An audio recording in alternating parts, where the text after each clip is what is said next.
Aurélien Tchouaméni, Eduardo Camavinga, Manu Koné are three of the names on Man United's shortlist. They are the highest profile options, but there is no guarantee the club will decide to move for one of them. Happening, as we already know, it's been a busy week with different stories around Man United's midfield, and the Danilo one this morning is definitely something that we need to get into and get talking about. And I feel lots of people have heard about this. I've mentioned this, and there is a ton of updates and news on this. I've got a big breakdown from Ben Jacobs, first of all, who was talking on Gimme Sports Transfer Show yesterday. I mean, let's just go into what Jacobs said, then we'll bring up what Romano has said. And it's important to remember what's actually going on here with Danilo at the moment, and why United are looking at someone in, obviously, Brazilian football to come into the Premier League. It isn't seen as something that we would normally do, but obviously Danilo is a former Nottingham Forest player and has got plenty of Premier League experience. He's only 25. This is the situation as it is. This is what Ben Jacobs has said on the Gimme Sport Show, first of all, before we get into Romano. So Jacobs revealed that Old Trafford Chiefs have held talks over a possible deal for a surprise name. He has said on Gimme Sports Market Madness, Danilo is one of the options that has been spoken about at Botafogo. Also a target for Newcastle United, amongst others. Botafogo the Brazilian is the latest midfielder to be eyed by the Red Devils, and he is already familiar with the Premier League and Premier League football. He spent a short period at Nottingham Forest before returning to his homeland and joining Botafogo last summer. Danilo, dubbed incredible, I wouldn't go that far, but still, all right, player. Is an energetic box-to-box midfielder who can play both as a 6 and an 8.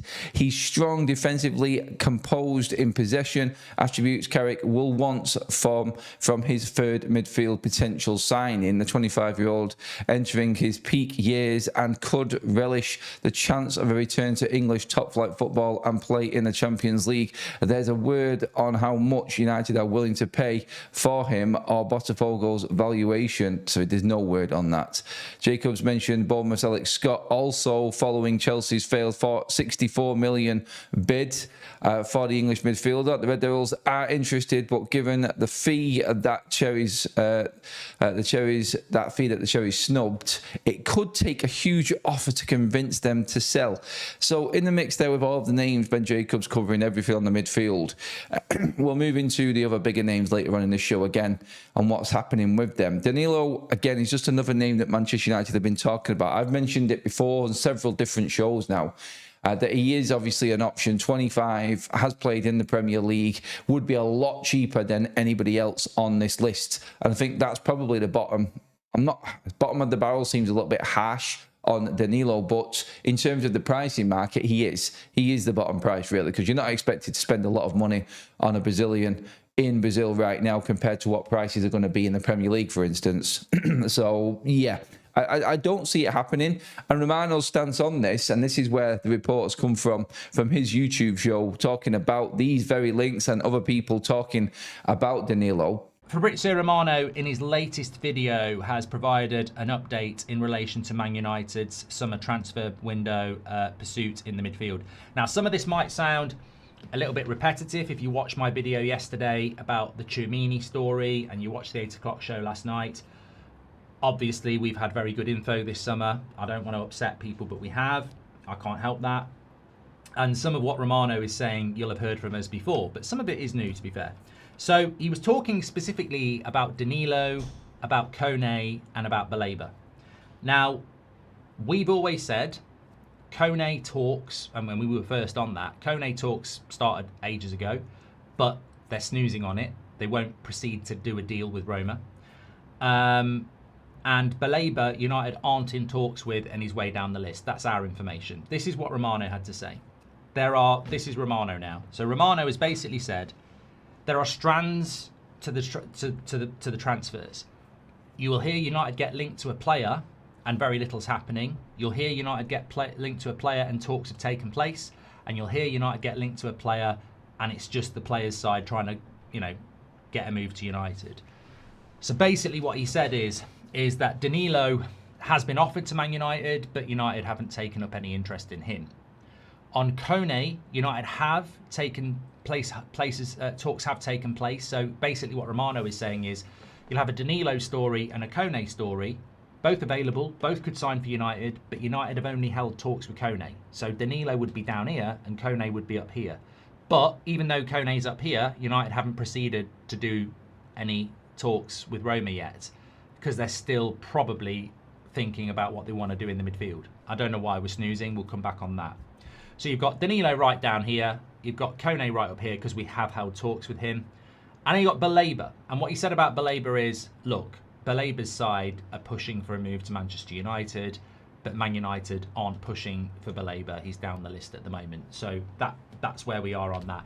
And it's very interesting because when I was on holiday a couple of days ago, there was people talking about Baleba.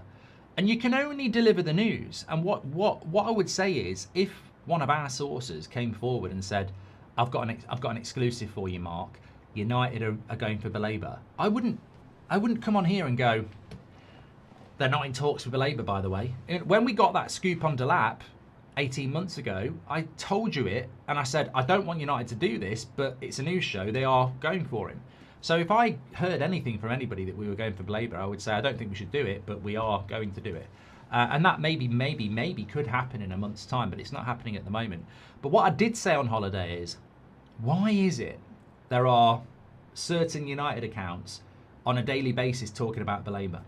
Why is it that certain news outlets are talking about Baleba? Alex Crook, Talk Sport, very close connections with Brighton, talking about Baleba, when I know for a fact we're not in talks with Baleba. Like, I know we're not, and a lot of the top journalists know we're not, and United aren't. And then it came out, didn't it? What did I say when I was in Spain? I said, to me, 5 strands of transfer, this is the player's agent trying to generate a move out of Brighton by using Manchester United. And lo and behold, about 3 hours later, it came out from credible journalists that United are not in for Baleba. This is all being pushed by his agent. So that's what's happening with Baleba. The noise is coming from, and who's to say they're not getting in contact with United aggregators and saying, push the story, push the story. So there is nothing with Baleba at the moment. He is on United's list, but he's way down the list. And to be honest with you, if we end up signing him, I know it will make some of you happy. I think some of us would be disgusted because we know he's down the list. So Tielemans was down the list, Santos was down the list, and then Baleba's down the list. It's an absolute embarrassment. And also, how hard is it to sign a player that's begging to sign for you? It's not great transfer work by the club, is it, to go down the list and pick a player that's so bloody desperate to sign for you? Maybe he should have played well last season, but then he probably would have signed for a better club. So I think in relation to the midfield, the one and only that stands out as a firm favourite with United is Koné, who we have spoken to, who will sign for United, but we are stalling on that. And we'll be stalling on that, I think, because we're still head in the clouds. And again, this is just another theory. I don't know this for true. But if Koné's there at a reasonable price, willing to sign for United, and we've sorted our midfield for the summer, and United won't proceed from talks with the player to talks with Roma, and there's a jeopardy that we could miss out because other clubs want him, why are United delaying? It could be because we've got a sell to buy, but there's no midfielder to sell, so I don't think that makes any sense. It could be because we're uncertain on Koné. There is one person in United's boardroom who is uncertain on Koné because they like to sign prospects and not 25-year-olds. Figure that one out. I can't name it. It's not Carrick. But I think it's actually the third option. I think United still think that well, yeah, Brixter's right. They're weighing up their options, which, you know, is not an excuse. We've had 12 months to weigh up our options. Why are we figuring things out in late July is a fair response. But I actually think we're still thinking we can pull off another, what I would call a Hail Mary, if you're an NFL fan, or, you know, a punt, you know, or a Hollywood pass, to coin a Bruno phase. I think we're looking for that amazing left field wow signing. when we should. And what would you do? What would you do? Would you take the Koné deal and just get on with the rest of the window and say that's our midfield for next season? Or would you go, no, let's keep hanging around waiting for this Hollywood pass that we might make for somebody, and we might miss out on Koné? I don't know what Hollywood pass midfield you're going to make in late July. I don't know. Alex Scott's price isn't going to come down. Look, they like Tchouaméni. There is no doubt about that. And a couple of people have mentioned it in the chat. But the ingredients for that deal are as exciting as they are unlikely. He wants to stay at Real Madrid. Mourinho likes him at Real Madrid, and he has a huge pay increase at Real Madrid. If Real Madrid want to sell him, then potentially United can jump in, but where does the money come from for that when we've contradicted ourselves by saying we won't pay it? So maybe we're hanging around for that, but I mean, that is a hell of a Hail Mary, that is. To get Tchouaméni in the next 5 weeks is a huge risk. It really is. So look, personally, is Tchouaméni good enough to wait and hope for? I think he's good. I don't think he's as good as some people think.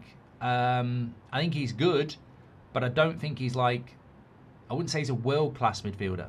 I'd say he's a top-class midfielder. I like him, but I don't think it's worth waiting for. I think get the midfield sorted. And I wish we were going for Enmicha, but I don't think we are. Danilo from Brazil is a player who has been offered to Manchester United. This is not a negotiation that started from the club's side. Manu Koné is a player Manchester United have had under consideration. The club spoke to the players' agents and held concrete conversations with them, but United have not yet reached out to Roma. They have not started an official negotiation with Roma or sent an official bid for Koné. They are still deciding which player they want as a defensive midfielder and what they want to do in midfield overall. The situation with Danilo offered to United and Koné, United contacted the agents, differ, and there is still no club-to-club negotiations. United could pursue a different midfielder. The story remains open. It also goes on to talk about Baleba and says, Baleba is also a player who has been super keen on joining Manchester United. Already 1 year ago, he wanted to go to the club, but in this case, it is up to Manchester United to decide whether they want to return to talks with Brighton or not. The thing with the Danilo situation there, he is in with the Koné, he's in with the Baleba, he's in with every other player, like your Adams, like your Sanderberg. All of these players are grouped together, is what Romano is saying here. In this piece there, doesn't mention anything of the bigger names. And the bigger two, obviously, which are the ones at Real Madrid in Camavinga and Tchouaméni. Not going near it is a big tell from Fabrizio Romano so far in this. And obviously, there could be plenty of stuff for him to talk about from what's been said with the Tchouaméni links, for instance, that we have been talking about over this last week now. So him mentioning only the other names behind Tchouaméni, behind Camavinga, the bigger transfers, is interesting because he's basically breaking it down there, all of them, when he mentions Koné, when he mentions Danilo, when he mentions, obviously, Carlos Baleba, all of them players Man United have just got in the bracket of spoken to or potential if things don't go right with another transfer. There does seem to be a clear sign here that Manchester United have got bigger fish to fry. Romano's main line from this is Manchester United were offered the chance to sign Danilo, but are looking at other priorities in the transfer market right now for midfield. And that's Romano's line on this. What I take from that and what I read from it is pretty much what I just said then, in terms of these are on reserve. And that's where they're going to stay until Manchester United get the green light or the red light from one of the bigger two, which is Camavinga, Tchouaméni. That's the big story here, really, I feel. And this, I think, is going to now start to move on to that next stage this week. Not because of United. United are happy to wait. And all the reports are saying that United are just sitting pretty, that they're happy, no problem, content with their business, plenty to do and get on with in pre-season. And obviously, they're going to be working behind the scenes. But they are happy to wait it out to see what happens